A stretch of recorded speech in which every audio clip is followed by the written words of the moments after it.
What up, it's me, A2Z, and we're back with part 2 of my top 25 favorite Pokemon. Last time, we got started with the first half of the list, covering entries 25 through 13. This time, we're going over entries 12 through 6. If you want to know the ground rules of this countdown and the criteria I use in ranking the Pokemon, make sure you check out the first part, the link is in the description.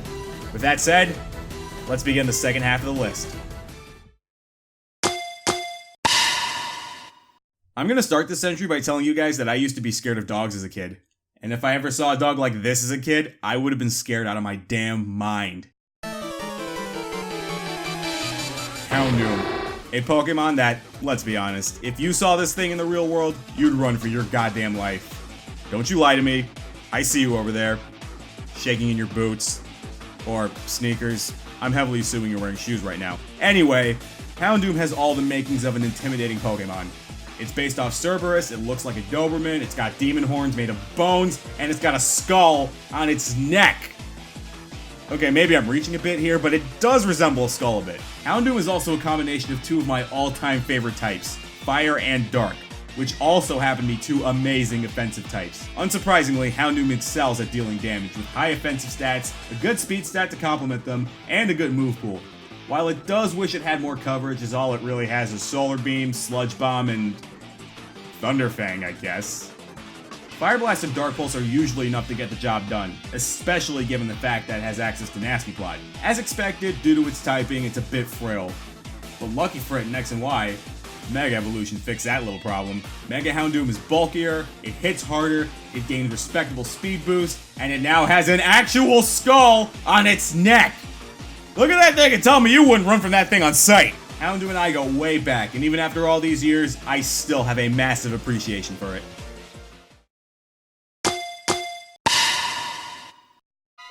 Now, given that Generation 5 is my favorite generation, I'm sure many of you were surprised that not a lot of Gen 5 Pokemon made the list. Unova might not have my overall favorite roster, but the gems that it has are complete knockouts. And here we have the greatest knockout of them all.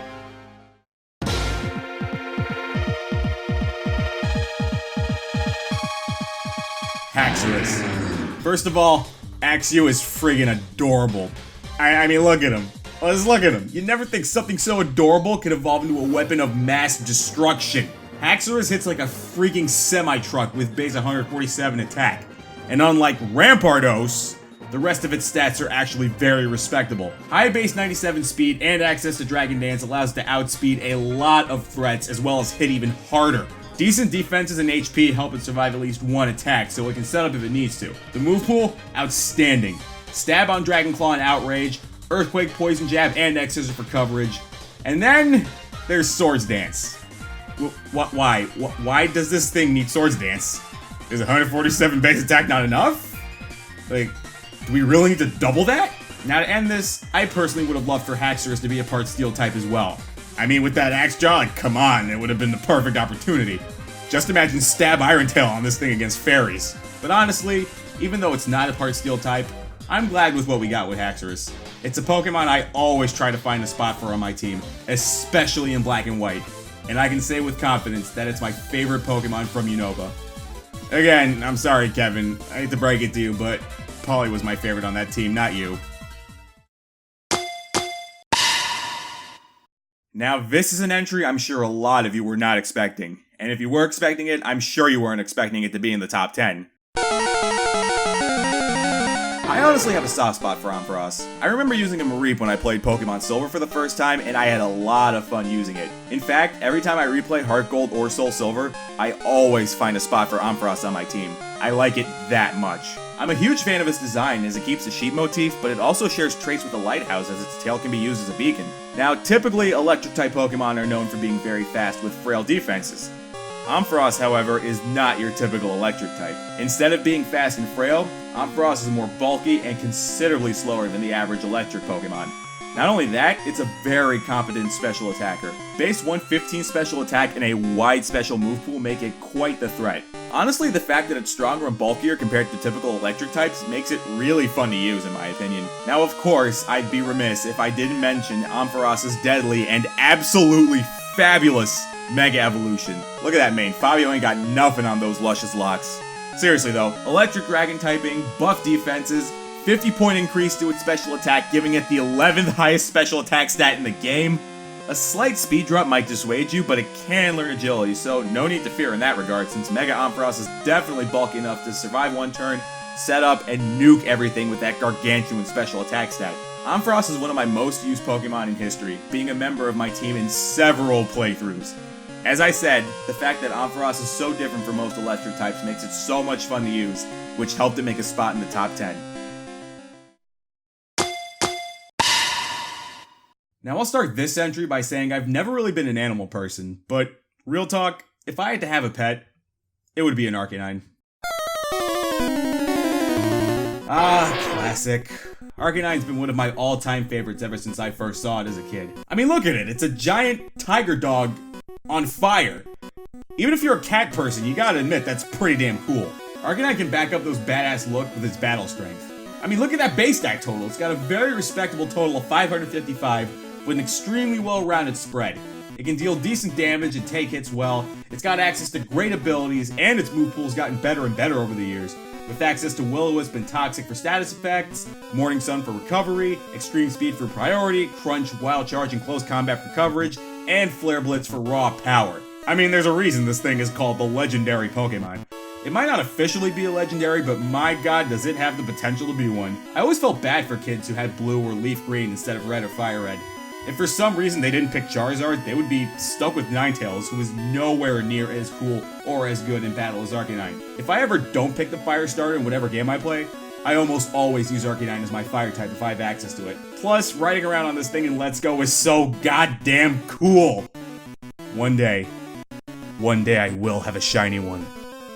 I swear it. Speaking of classic Pokemon,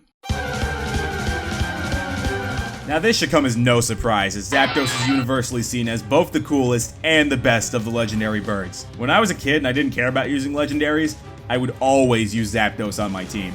It looked so badass compared to Articuno and Moltres, and even though fire's always been my favorite type, Moltres never really stood out to me as much as Zapdos did.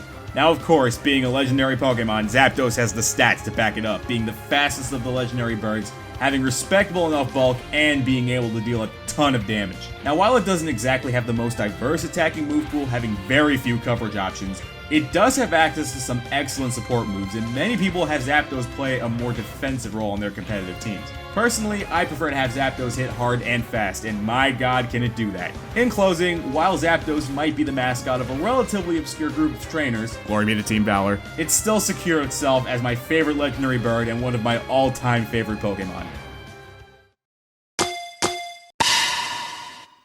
I'm sure by now you've noticed we spent a lot of the first part talking about water starters, and the only fire starter I've even mentioned at this point is Incineroar.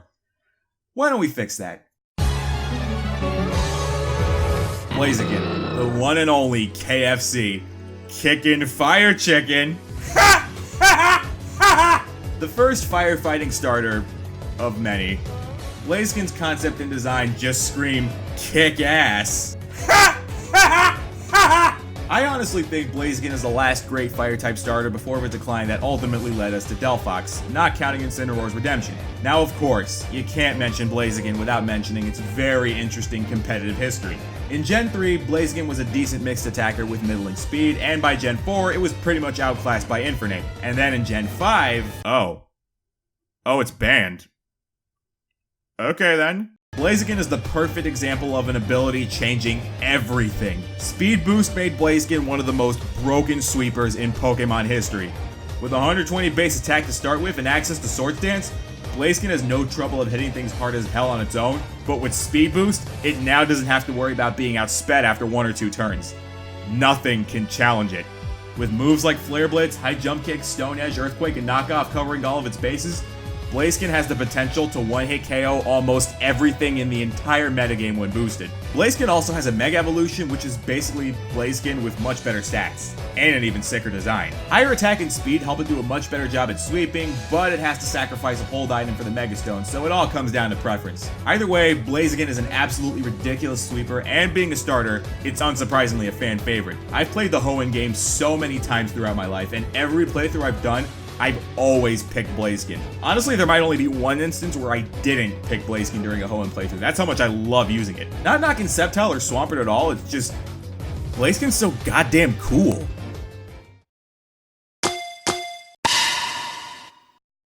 An experiment designed to create a clone of the mythical Pokemon Mew, a man-made creature that rejected those who created it and went mad.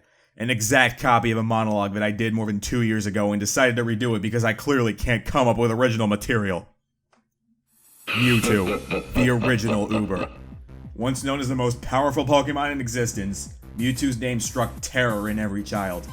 I remember running into this thing in the Unknown Dungeon for the first time when I was 6 and feeling pretty nervous. I mean, come on, this was big bad Mewtwo. All of my friends were talking about how they caught it for themselves and how unstoppable it was in battle. And believe me, once I caught it for myself, I knew they weren't exaggerating. I mean, look at that stat spread. None of the other original 151 come close to that. Also, remember that there was one special stat back in the day, so that base 154 special attack was also its special defense. Let me also remind you that Mewtwo is a Psychic type, so yeah, have fun killing this thing in Gen 1. Luckily, for all our sanities, Psychic types were properly balanced in Gen 2, but by no means did that make Mewtwo any less threatening. From powerful coverage options to access to great items to an incredible signature move of Psystrike, Mewtwo continued to gain new tools that kept it relevant. But as if all of that wasn't enough, Mewtwo was blessed with a very rare gift in the 6th generation.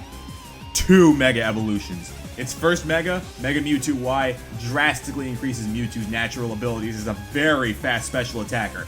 I mean, for God's sakes, look at that thing's special attack! Base 194, highest in the entire game! As for its second Mega Evolution, Mega Mewtwo X completely changes Mewtwo's functionality and makes it a ridiculously strong physical attacker, changing its typing to Psychic Fighting. Now, I won't lie, I actually kind of like Mega Mewtwo X's design. The extra bulk, the shoulder pads, and the larger fists, they all definitely fit the new typing. And while Mewtwo normally has a better special move pool, its physical move pool is still very respectable. In the years I've been playing Pokemon, Mewtwo is the legendary that I have the most history with. From the countless stories I have catching this thing among multiple games, to memories of me sweeping entire teams with it as a child, to it being one of my best characters in Smash. Mewtwo is my favorite legendary Pokemon of all time, and is hands down the most worthy use of my Master Ball. And that'll do it for part 2, entries 12 through 6. Thank you all for watching, I hope you enjoyed it. Next time, it's the big one, the top 5. You definitely don't want to miss this. But for now, we're gonna cut it here. Thanks for watching, guys. We'll be back with the final part of my top 25 favorite Pokemon.